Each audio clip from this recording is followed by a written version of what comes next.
Assalamualaikum warahmatullahi wabarakatuh dan salam sejahtera bagi kita semua. Perkenalkan, nama saya Robi Rahmatullah, NIM 41933111048. Saya dari kelas PSPME 2019 dengan mata kuliah Praktikum Aplikasi Statistika dan dengan dosen pengampu Ibu Priatiningsih Segala SPD MSI dan dengan asisten laboratorium Kak Livia Umaira dan juga Kak Salama Sulistianingrum. Nah, pada kesempatan kali ini saya akan membahas tentang path analisis atau yang biasa kita sebut sebagai analisis jalur.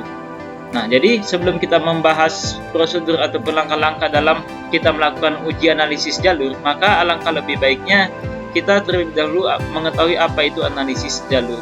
Jadi, analisis jalur adalah sebuah perluasan dari analisis regresi berganda yang dimana dibandingkan oleh peneliti untuk menguji keselarasan matriks korelasi dengan dua atau lebih model hubungan sebab akibat.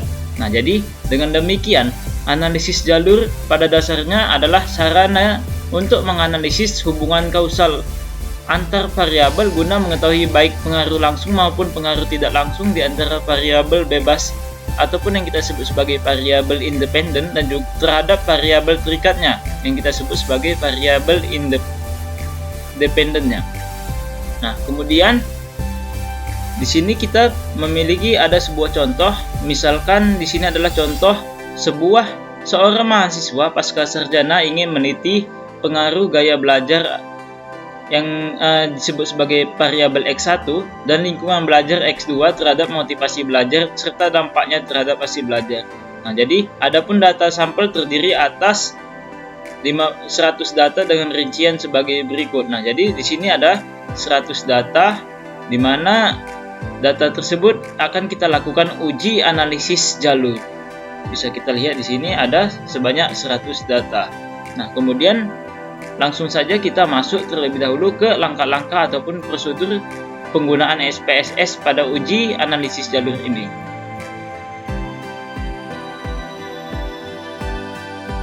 Nah, jadi adapun langkah-langkah kita dalam melakukan uji analisis jalur, yaitu yang pertama terlebih dahulu kita buka aplikasi SPSS pada laptop kita ataupun pada personal komputer kita. Kemudian akan muncul tampilan seperti yang tertera di layar ini. Ini adalah halaman kerja kita dalam melakukan uji SPSS, uji analisis jalur. Nah, jadi langkah pertama kita klik variabel view, kemudian kita masukkan nama variabelnya. Di sini tadi dikatakan bahwa nama variabelnya adalah variabel gaya belajar yang kita sebut sebagai X1. Di sini kita namakannya sebagai variabel X1. Kemudian di sini dengan labelnya adalah dengan tipe datanya adalah numerik karena dia merupakan tipe data angka. Kemudian width-nya, panjang karakternya bisa kita sesuaikan saja. Kemudian di sini kita buat desimalnya 0. Kemudian labelnya adalah gaya belajar. Variabel X1 itu adalah gaya belajar. Kemudian ini kita buat pengaturannya, bisa kita buat rata tengah saja untuk. Kemudian di sini kita buat scale karena tipe datanya adalah tipe data numerik yang mana memiliki skala interval ataupun rasio. Kemudian yang kedua itu adalah variabel kedua, kita lihat kembali adalah X2 yang kita sebut sebagai lingkungan belajar. Yaitu kita buat sini X2 dengan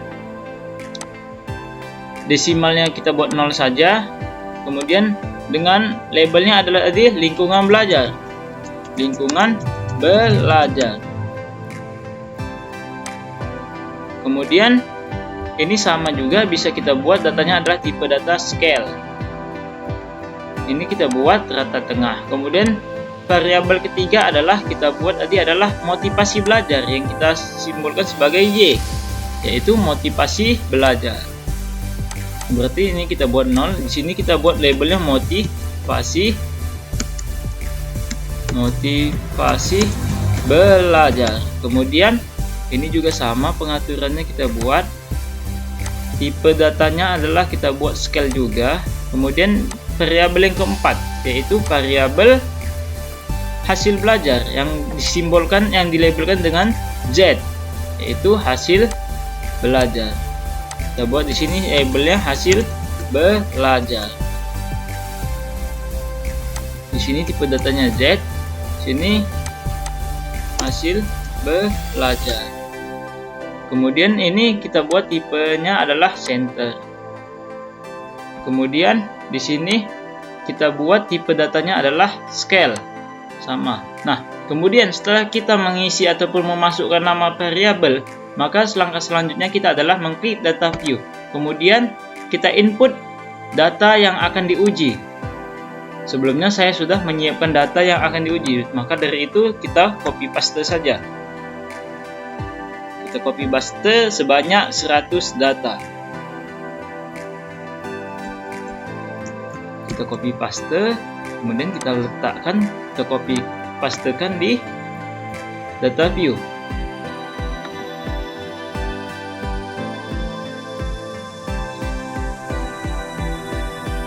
Kita pastekan.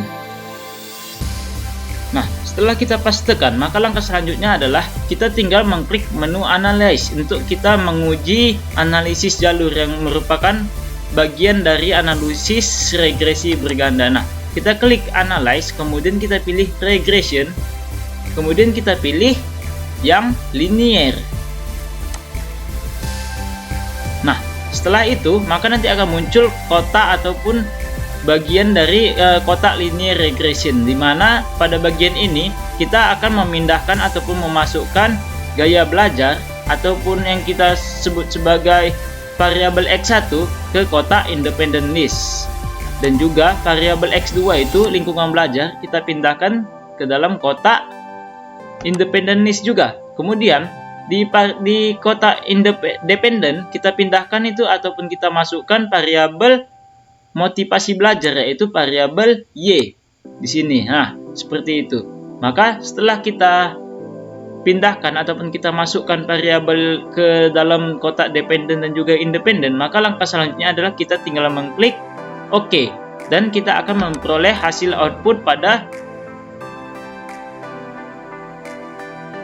analisis jalur tipe pertama, yaitu model 1.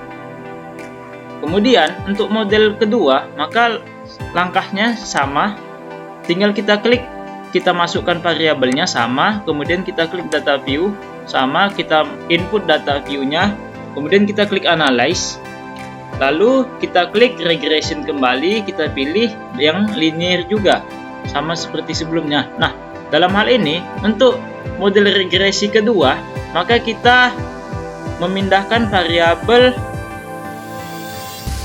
gaya kepemimpinan itu tetap kita buat di X1, kemudian lingkungan kerja tetap di X1, dan dengan catatan di motivasi belajar itu kita masukkan dia ke kotak independent S. Kemudian untuk hasil belajar ataupun akibatnya kita pindahkan dia ke kotak dependent seperti ini. Lalu kita tinggal mengklik OK. Maka nanti akan muncul hasil output yang kedua, yaitu model kedua dari analisis jalur. Nah, selanjutnya kita akan menginterpretasikan hasil output pada analisis jalur ini. Nah, yang pertama itu kita akan menginterpretasikan hasil output analisis jalur, yang dimana terbagi menjadi dua tahap, yaitu tahap pertama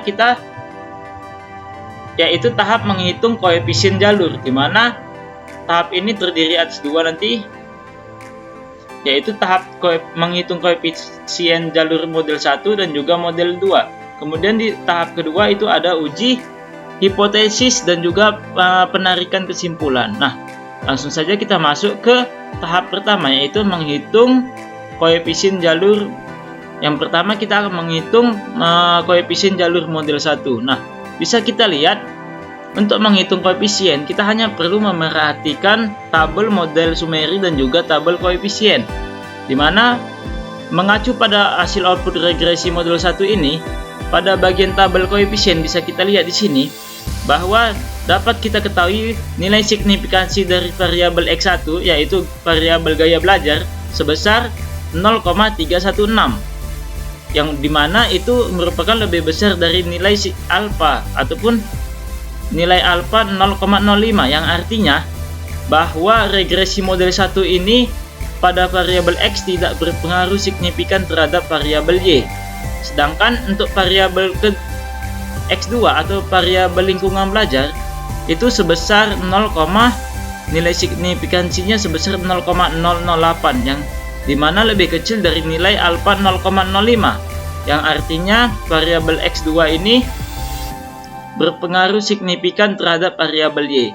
Nah, kemudian langkah selanjutnya kita perhatikan tabel model Sumeri. Nah, di mana besarnya nilai R2 ataupun kita sebut sebagai R square adalah sebesar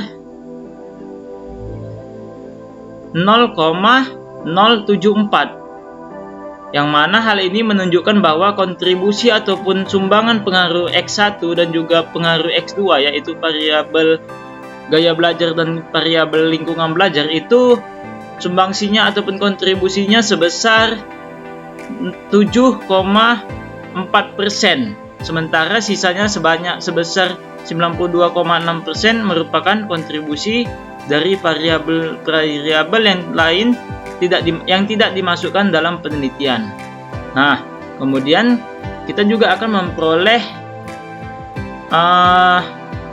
kita akan mencoba untuk mencari nilai E1, di mana diperoleh dengan rumus yaitu E1 itu adalah akar dari 1 dikurang R kuadrat. Nah, jadi nanti setelah kita masukkan R1, maka nanti kita akan memperoleh yang namanya kita sebut sebagai diagram jalur model struktur pada model pertama ini, di mana nilai 0,01 itu merupakan pengaruh ataupun nilai signifikansi antara variabel X1 dengan Y. Bisa kita lihat di hasil output, pengaruhnya itu adalah di bagian standar koefisien beta, bukan signifikansi maksud saya tadi, adalah di bagian standar di Z koefisien di bagian beta. Nah, di sini kita lihat bahwa pengaruh gaya belajar itu sebesar 0,1. Maka dari itu bisa kita buat ya diagram alurnya menunjukkan tanda panah pengaruh X1 itu sebesar 0,1 terhadap Y. Kemudian untuk yang kedua itu kita perhatikan kembali untuk variabel lingkungan belajar atau X2, kita perhatikan dia sebesar 0,269. Nah, maka dari itu kita tuliskan ataupun kita buat dia menuju arah panah ke Y, di mana artinya pengaruh X2 itu sebesar 0,269 terhadap Y. Nah, kemudian untuk nilai E1 bisa kita hitung dengan menggunakan rumus akar dari 1 dikurang R square, di mana R square bisa kita lihat tadi sebelumnya adalah nilai di tabel model Sumeri adalah 0,74. Maka dari itu berarti maka tinggal kita buat 1 dikurang akar dari 1 dikurang 0,074, berarti sama dengan akar dari 0,926 sama dengan 0,962. Nah, jadi ini merupakan diagram alur dari tabel koefisien model 1. Kemudian kita akan menghitung koefisien jalur model kedua. Nah, untuk model kedua tersendiri kita kebawahkan terlebih dahulu. Kita perhatikan kembali di tabel model Sumeri dan juga tabel koefisien, di mana pada tabel ini regresi model kedua ini kita ketahui bahwa nilai signifikansi dari variabel X1 sebesar nilai signifikansinya adalah sebesar 0,177. Kemudian untuk variabel lingkungan belajar atau X2 sebesar 0,503. Kemudian juga untuk variabel Y yaitu motivasi belajar sebesar 0,811, di mana ketiga variabel ini merupakan nilainya itu lebih besar dari 0,05, yaitu lebih besar dari alfa 0,05.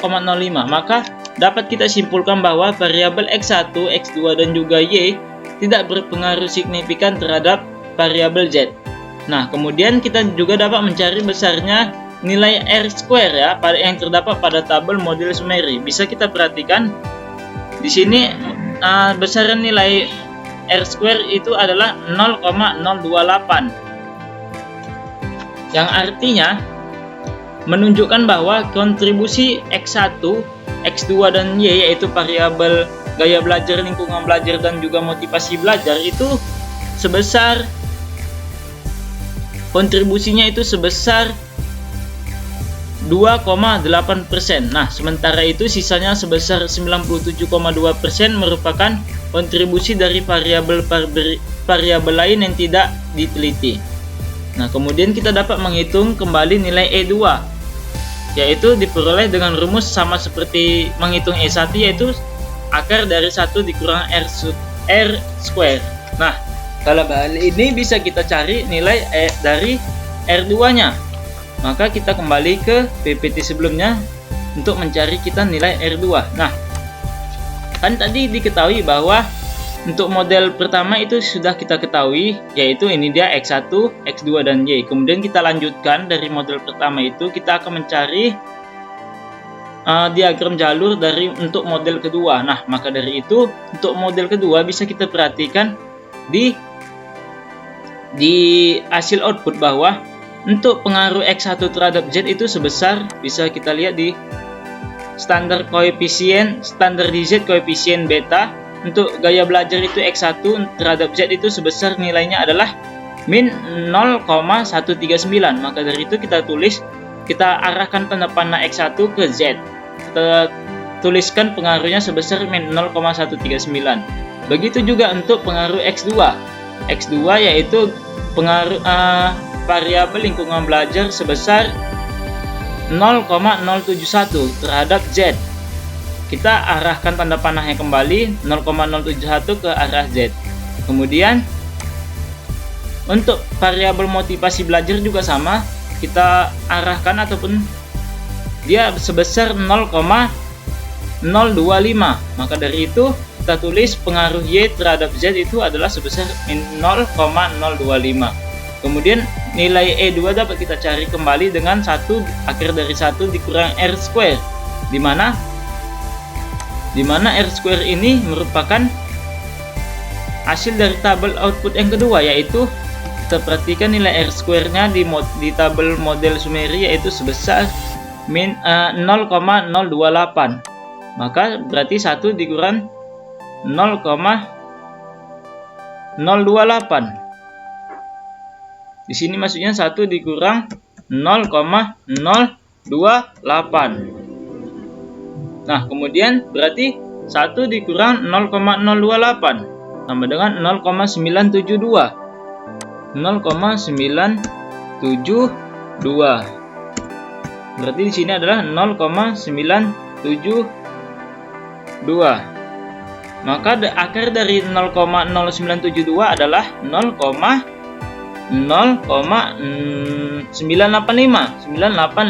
Nah, maka dari itu setelah itu kita peroleh diagram jalur dari model Sumeri model kedua. Lalu setelah kita melaksanakan tahap pertama, maka langkah selanjutnya kita melakukan tahap kedua, yaitu tentang tahap 2 adalah tahap uji hipotesis dan juga pembuatan kesimpulan.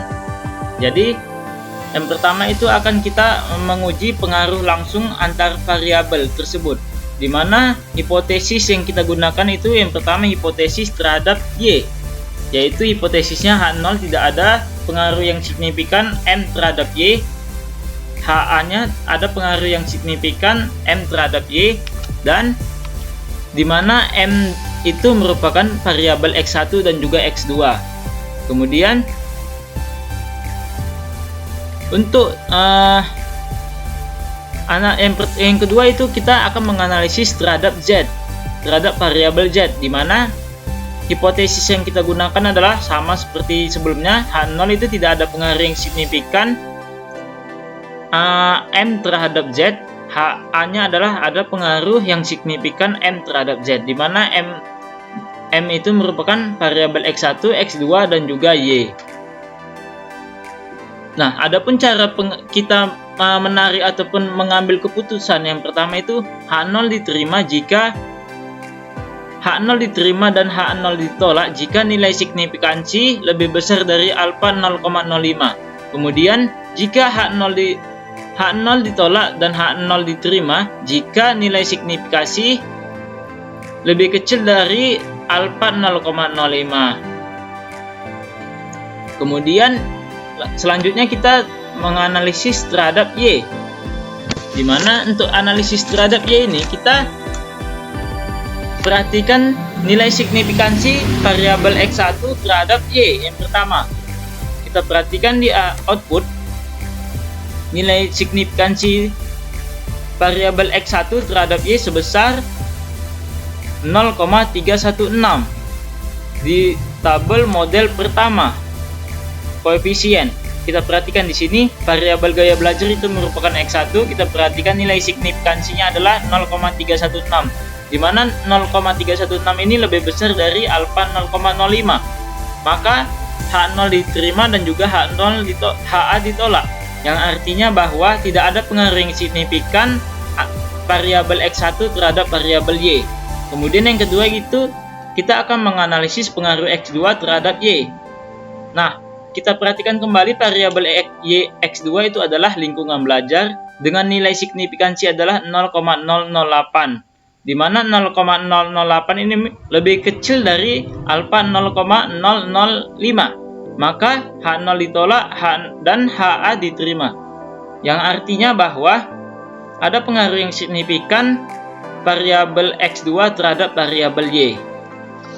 Kemudian kita akan kita melakukan hipotesis terhadap Z. Tadi kan terhadap Y, sekarang terhadap Z dengan menggunakan model yang kedua, model analisis jalur yang kedua. Kita perhatikan kembali koefisiennya. Di sini bisa kita perhatikan nilai signifikansinya kembali. Yang pertama itu kita akan menganalisis pengaruh X1 terhadap Z, di mana nilai signifikansi X1 ataupun variabel gaya belajar itu sebesar 0,177, di mana 0,177 ini lebih besar dari alfa 0,05. Maka H0 diterima dan juga H0 ditolak, HA ditolak, yang artinya bahwa tidak ada pengaruh yang signifikan variabel X1 terhadap variabel Z. Kemudian untuk variabel lingkungan belajar atau variabel X2 itu nilai signifikansinya adalah sebesar 0,503, di mana 0,503 ini lebih besar dari alfa 0,05. Maka H0 diterima dan juga HA ditolak, yang artinya bahwa tidak ada pengaruh yang signifikan variabel X2 terhadap variabel Z. Begitu juga untuk variabel motivasi belajar yaitu variabel Y, nilai signifikansinya sebesar 0,811, di mana 0,811 ini lebih besar dari 0,05. Maka H0 diterima dan juga HA ditolak, yang artinya bahwa tidak ada pengaruh yang signifikan variabel Y terhadap variabel Z. Kemudian yang kedua kita akan menguji, tadi itu adalah pengaruh secara langsung. Yang kedua kita akan menguji pengaruh secara tidak langsungnya. Maka dari itu kita akan menguji pengaruh tidak langsung, di mana yang pertama kita akan melakukan pengaruh X1 melalui Y terhadap Z. Kita analisis pengaruh X1 melalui Y terhadap Z. Kita perhatikan tabel yang kedua. Pertama-tama kita tentukan terlebih dahulu hipotesis yang kita gunakan, di mana hipotesis yang kita gunakan adalah H0 secara tidak langsung X1 melalui Y berpengaruh signifikan terhadap Z. HA secara tidak langsung X1 melalui Y tidak berpengaruh signifikan terhadap Z. Nah, kemudian adapun cara pengambilan keputusannya adalah jika nilai pengaruh langsung itu lebih besar dari nilai langsung, maka H0 diterima dan HA ditolak. Namun sebaliknya, jika nilai tidak langsung lebih kecil dari nilai langsung, maka H0 ditolak dan HA diterima. Nah, dari hasil output kita peroleh bahwa pengaruh langsung X1 terhadap Z itu sebesar pengaruh X1 variabel gaya belajar terhadap Z. Berarti kita menggunakan model yang kedua, yaitu kita perhatikan nilai standar di Z koefisiennya, yaitu sebesar min 0,139. Kemudian kita peroleh juga pengaruh Y terhadap Z, yaitu sebesar, berarti kalau pengaruh Y terhadap Z, pengaruh tidak langsung X1 melalui Y terhadap Z, maka kita kalikan pengaruh X1 dan juga pengaruh Y. Maka dari itu kita peroleh pengaruh X1-nya adalah 0,1. Kita peroleh dari nilai standardized koefisien beta. Di sini kita lihat pengaruh X1 berarti gaya belajar terhadap Z, yaitu min 0,139. Kemudian pengaruh tidak langsung X1 melalui Y terhadap Z sebesar, berarti untuk itu maka kita tinggal mengalihkan pengaruh variabel nilai dari standar koefisien beta variabel X1 dengan Y, karena dia melalui karena dia tidak langsung X1 melalui Y, maka tinggal kita kalikan, berarti kita mengalihkan nilai 0,1 dikali 0,025, karena dia melalui Y, maka kita menggunakan nilai yang 0,01 di koefisien di model pertama. Untuk lebih mudahnya kita tinggal perhatikan tabel yang ada di sini. Nah, bisa kita lihat di sini. Kan tadi untuk pengaruh langsung X1 terhadap Z sebesar 0,135. Bisa kita lihat di sini ya. Pengaruh X1 itu menuju ke Z itu sebesar min 0,139.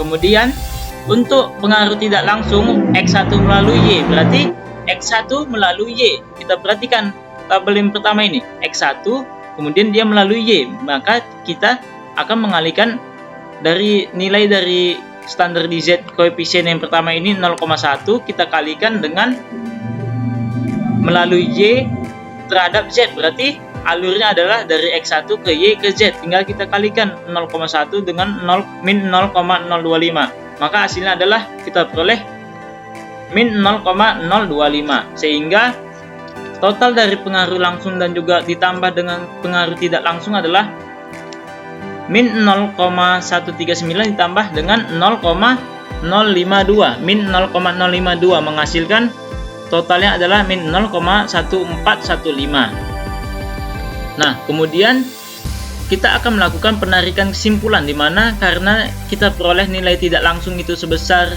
min 0,025 lebih besar daripada nilai pengaruh nilai langsung, yaitu min 0,139, maka H0 diterima dan juga HA ditolak, yang artinya bahwa secara tidak langsung X1 melalui Y tidak berpengaruh signifikan terhadap Z. Kemudian selanjutnya kita akan